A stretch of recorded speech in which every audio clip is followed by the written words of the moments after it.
L'envie est le sentiment le plus tabou, laid, moche et dur à admettre pour un être humain. Mais contrairement à ce que la majorité des gens pensent, tu vois, en 2026, tout le monde dit que l'envie est forcément quelque chose de négatif. On va tout de suite catégoriser le sentiment d'envie dans négatif, de quelque chose qui est pas bon pour nous. Mais dans cette vidéo, mon gars, je vais t'expliquer, on va aller en détail dans le concept d'envie, ce qui est vraiment l'envie et comment l'utiliser de manière concrète pour évoluer en tant qu'être humain. Et à la fin, on va aussi parler de comment reconnaître quelqu'un qui est envieux, mais bon, en vrai, on s'en bat un peu les couilles. 90% des gens, on n'est pas encore à ce niveau où on doit vraiment se demander comment reconnaître des gens envieux, tu vois. Genre, tant que t'as pas percé dans ce que tu fais vraiment, tu fais pas encore face à ce genre de problème-là, tu vois. Donc déjà, dans cette vidéo, on va parler de ce qu'est l'envie et de comment l'utiliser quand on la ressent afin d'évoluer et d'ascend en tant qu'être humain. Let's go.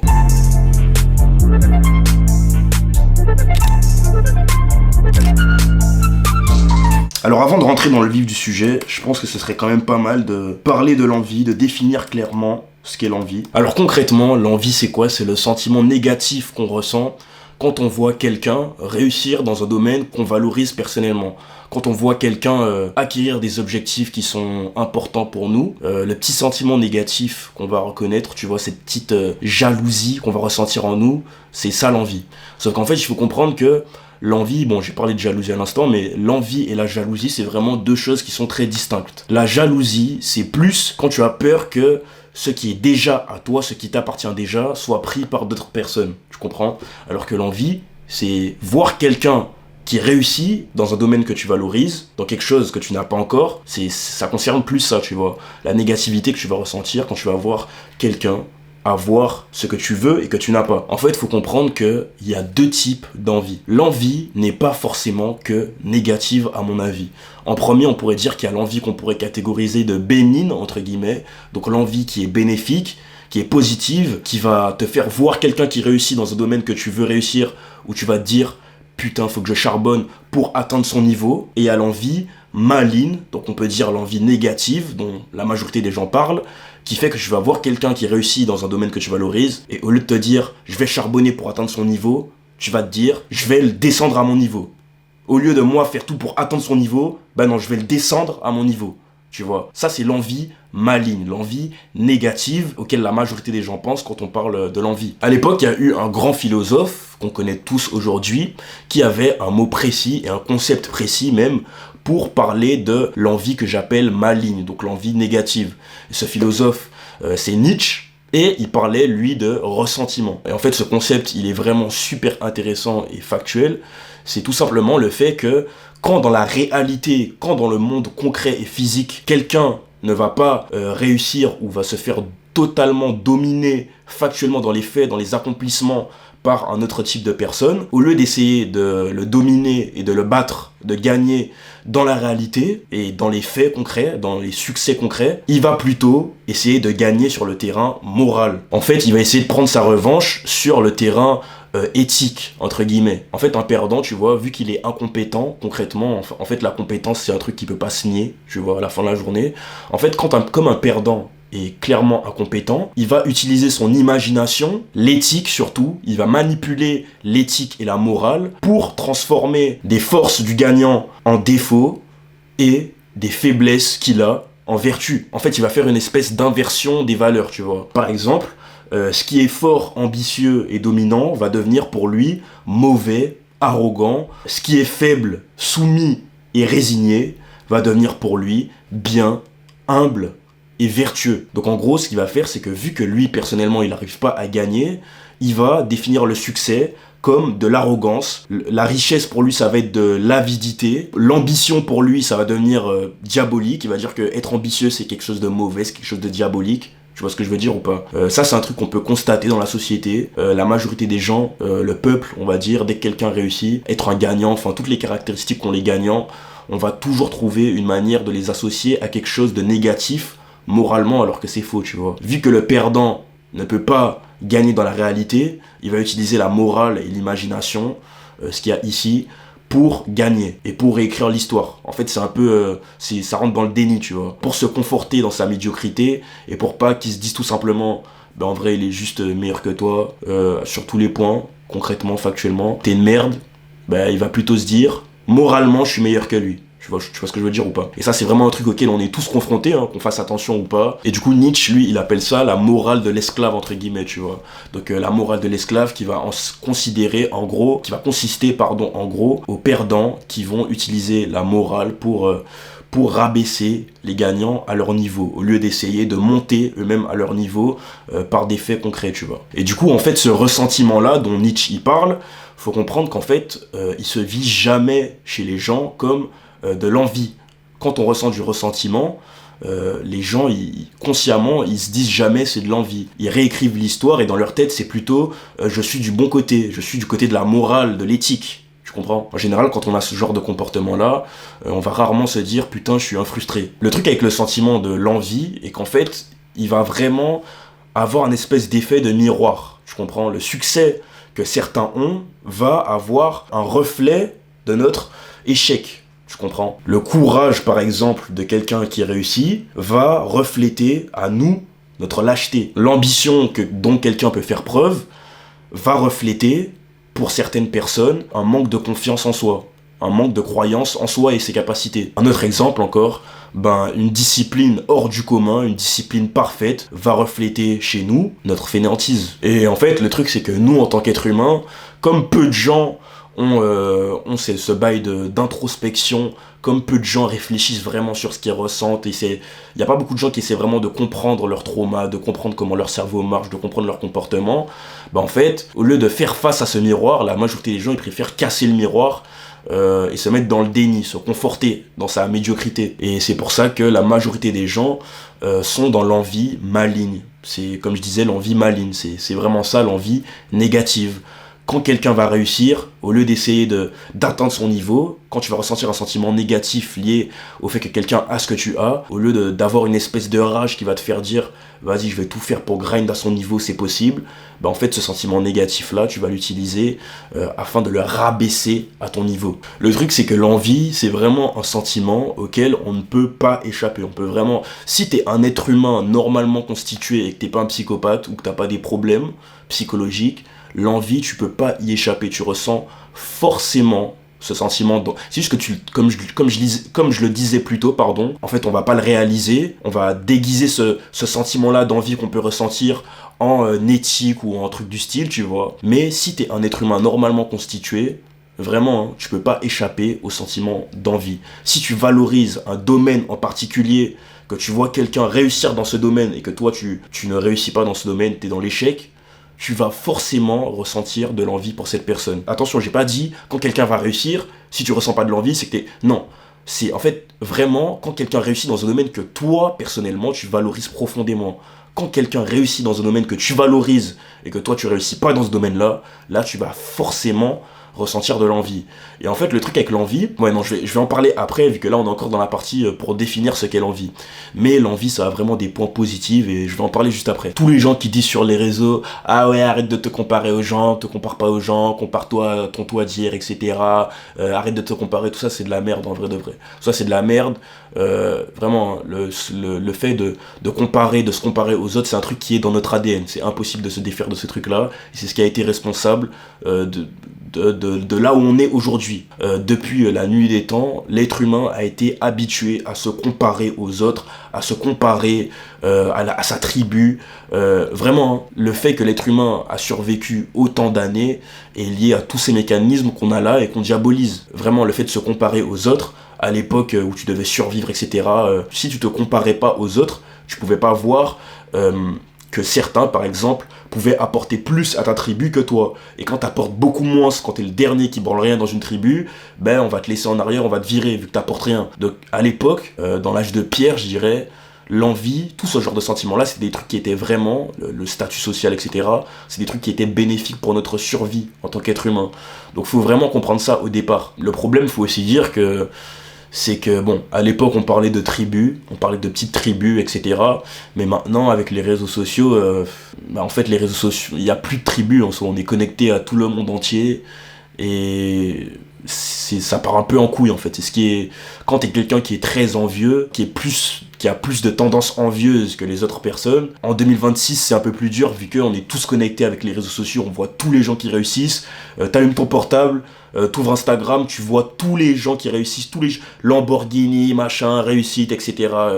Vraiment, genre, si t'es quelqu'un qui est très envieux de nature, dans l'époque dans laquelle on vit actuellement, c'est encore plus frustrant. Mais heureusement, l'envie a un côté dont personne ne parle, un côté positif. Comme je disais, l'envie bénigne, le sentiment d'envie a des côtés positifs. Et là, on va en parler tout de suite.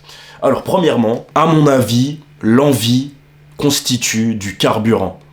L'envie est un carburant, et si tu refoules l'envie que tu es en toi, tu perds littéralement une des ressources les plus puissantes qu'on a en tant qu'homme. Vraiment. Faut pas essayer d'effacer ton envie, faut pas essayer de la repousser, de la délaisser, de la cacher, de la mettre sous le tapis.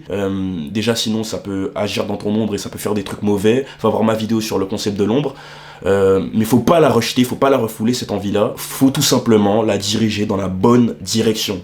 Et si tu la diriges dans la bonne direction, c'est un carburant super efficace. Tout le monde sait que aucun être humain ne peut évoluer dans le confort. On peut pas évoluer dans le confort. On évolue uniquement dans l'inconfort. Il y a même un proverbe qui dit les diamants sont faits sous la pression ou un truc comme ça. Tout le monde sait ça. On peut pas évoluer, on peut pas progresser quand on reste dans le confort, quand on se repose sur ses lauriers. Ça, c'est un truc qui est clair et net.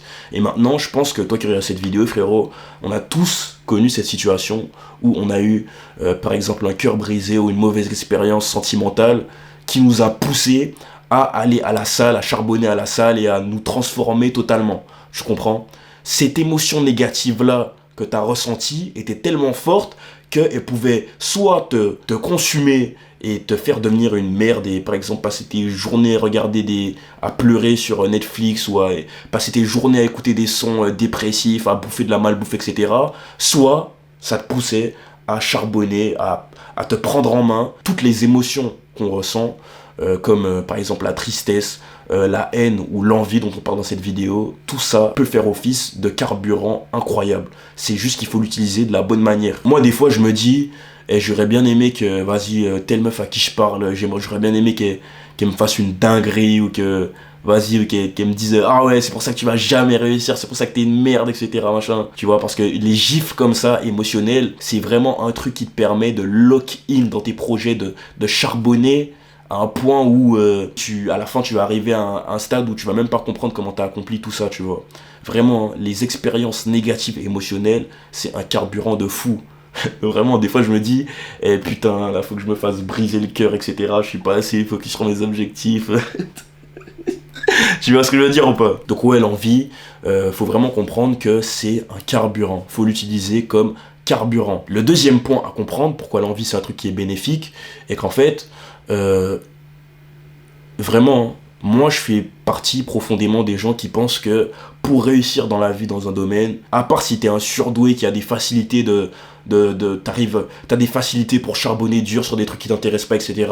À part si t'es ce genre de personnes-là qui sont la minorité, si t'es un débile mental comme moi, qui a ses récepteurs de dopamine fried, détruits par TikTok et tout le brain rot et les trucs comme ça, si t'es quelqu'un comme moi, pour réussir et charbonner dur dans un domaine, faut que tu sois passionné, faut que tu apprécies un minimum profondément ce que tu fais. Sinon, t'es cooked. Sinon, tu vas commencer, tu vas être régulier 2 semaines, après tu vas arrêter pendant 6 mois, après tu vas reprendre, tu vas être régulier pendant 1 semaine, après tu vas re-arrêter, tu vois ce que je veux dire ou pas? À mon avis, pour les gens comme nous, si on veut réussir dans un domaine particulier, il faut qu'on apprécie un minimum ce qu'on fait. Et le truc avec l'envie, c'est que si tu la ressens, si tu arrives à la reconnaître en toi, si tu arrives à ressentir à tel moment, oh, là maintenant je ressens de l'envie pour telle personne. Si tu arrives à reconnaître ce sentiment-là en toi, tu peux reconnaître quel domaine tu valorises, tu peux reconnaître quels domaines ont un fort attrait émotionnel pour toi.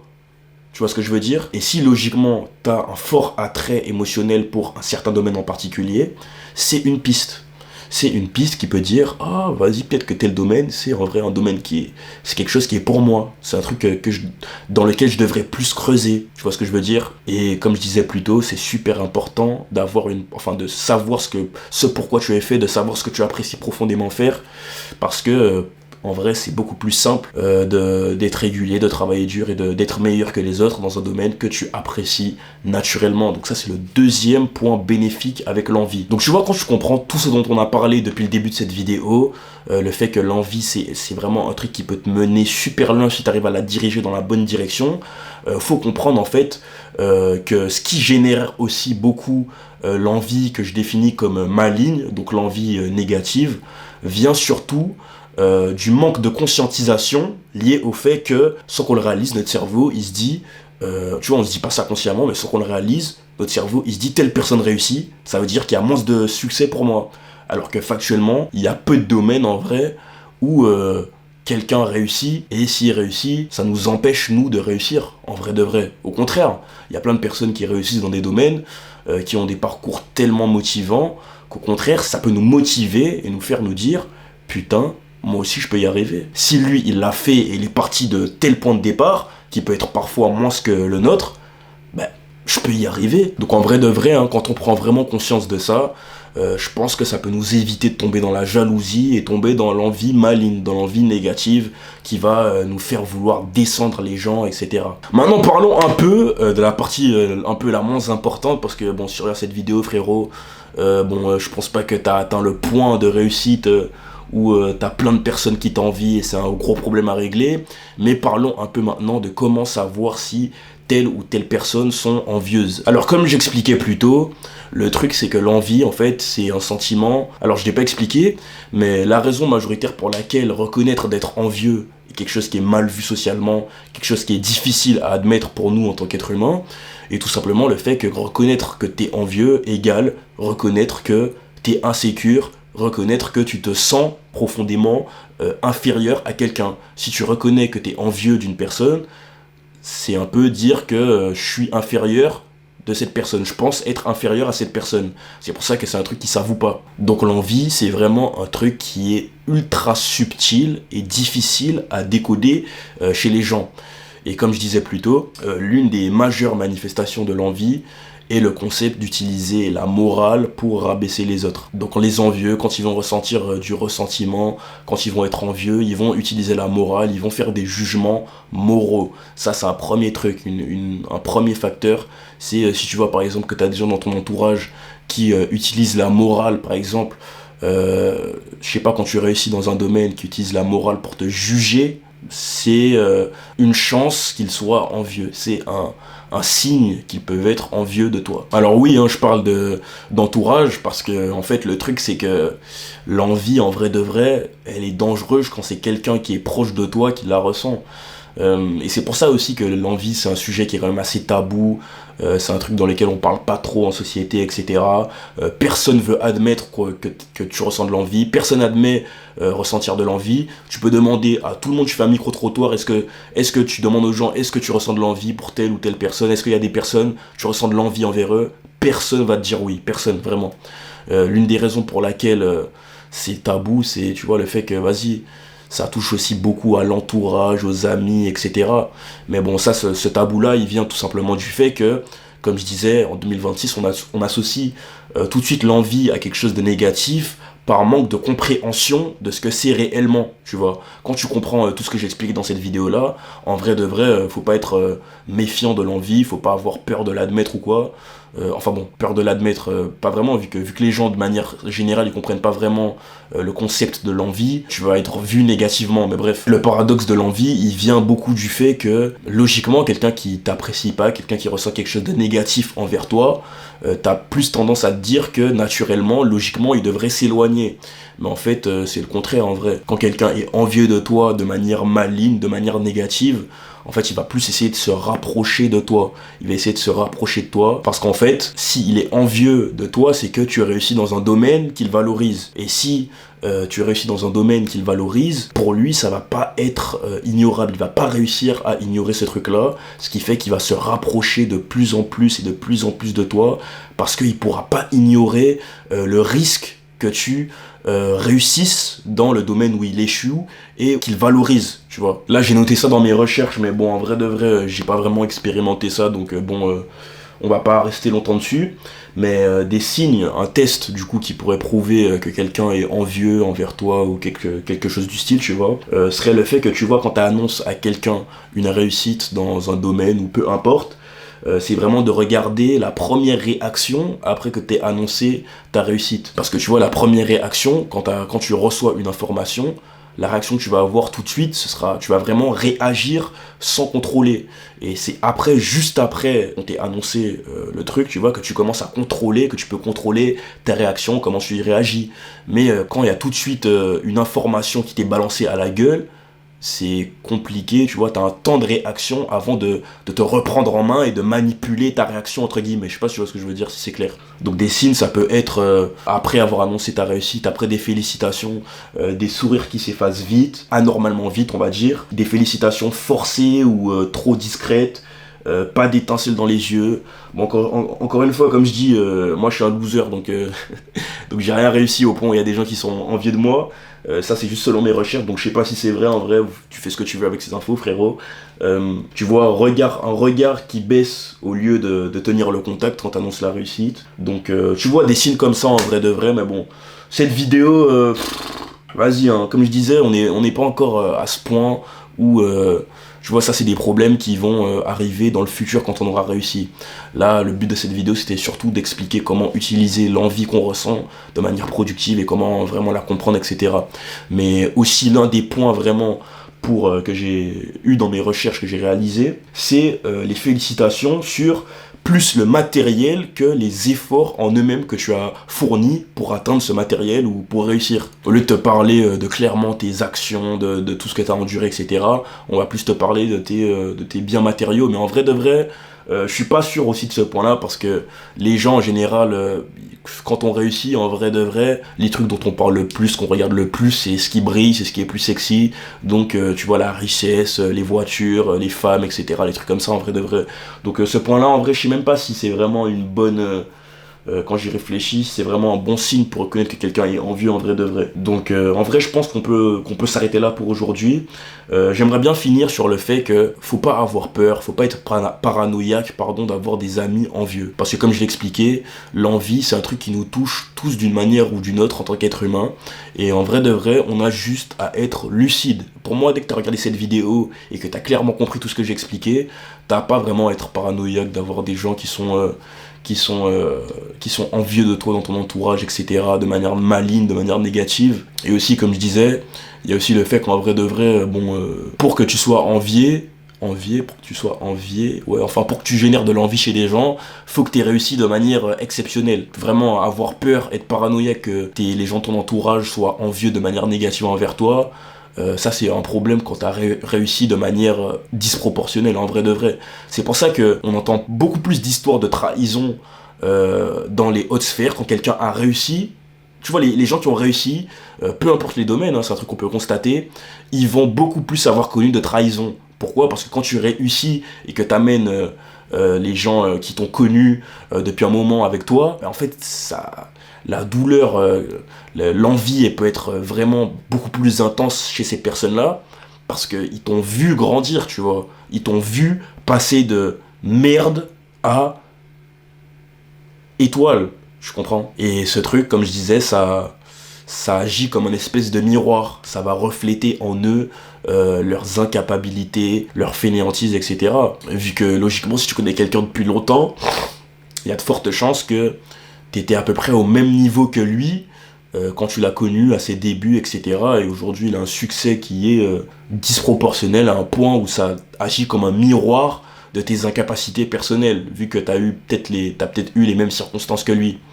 Donc voilà pour cette vidéo sur l'envie. Moi, c'est un concept que je trouve super intéressant en vrai de vrai, parce que moi, c'est un truc que je ressentais et que je ressens souvent, vu que je suis à Paname en plus, je suis à Paris, ça veut dire que frérot, t'inquiète pas que des gens qui réussissent ici, il y en a, tu vois. Des gens qui ont réussi, des gens qui sont on fire, des gens qui sont sur des runs de fou, des gens qui réussissent à Paname, il y en a, tu vois. Donc moi, personnellement, je pense que je suis quelqu'un qui ressent l'envie de manière plus exacerbée que les autres, en vrai de vrai. Hein. En vrai, peut-être pas, hein. peut-être pas. Je dis ça parce que je suis conscient de mes comportements et tu vois, je réfléchis beaucoup sur comment je réagis à certaines choses ou pourquoi je ressens certaines choses. Mais en vrai, je suis pas dans la tête des gens et l'envie, c'est un truc qui, encore une fois, ça ne met pas en société. Donc en vrai, je peux pas savoir si je ressens plus d'envie que les autres. Parce que moi, en vrai de vrai, j'ai compris que les gens, tu vois, ils admettent pas quand ils sont envieux. C'est juste que moi, en vrai, je m'en bats les couilles. Quand je suis envieux, je le dis. Même mes potes, des fois, quand je suis avec mes potes et qu'il y a des situations où je ressens de l'envie, je le dis. Ouais, je me rappelle récemment, j'étais dans une soirée et tout, avec un pote à moi. Et il y avait des rappeurs qui sont arrivés. C'était une soirée underground avec, il y avait Skate Star. Il y avait enfin tous les nouveaux de YSL là et tout. Et les mecs ils sont arrivés avec trop d'aura, il y avait 50 meufs derrière eux, etc. dans la soirée. Et quand j'ai vu ça, j'ai dit à mon pote, ouais t'as vu toutes les meufs qu'il y a derrière eux et tout, machin. Et j'ai dit, putain c'est pour ça qu'il faut être quelqu'un, etc. Tu vois, donc en vrai moi je m'en bats les couilles, quand je suis envieux je le dis. Mais voilà pour cette vidéo sur l'envie, mon gars, j'espère qu'elle t'a plu. Lâche-moi un pouce bleu si t'as aimé, lâche-moi un commentaire aussi, si tu me mets un commentaire mon gars, je vois il y en a qui me mettent des commentaires, ça me fait vraiment vraiment chaud au cœur. En fait la force des commentaires, vraiment, hein, si tu mets un commentaire frérot, positive, que t'as aimé ou pas, ça me donne une motivation, ça me donne un boost vraiment. Donc frérot, si t'es arrivé jusque là, mets-moi un petit commentaire, ça me ferait trop plaisir. En plus ça booste l'algorithme pour ma vidéo. Et voilà, on s'attrape bientôt mon gars. Stay great, ball regardless, on va réussir peu importe. On va continuer à grind peu importe ce qui se passe. On s'attrape bientôt. Stay great.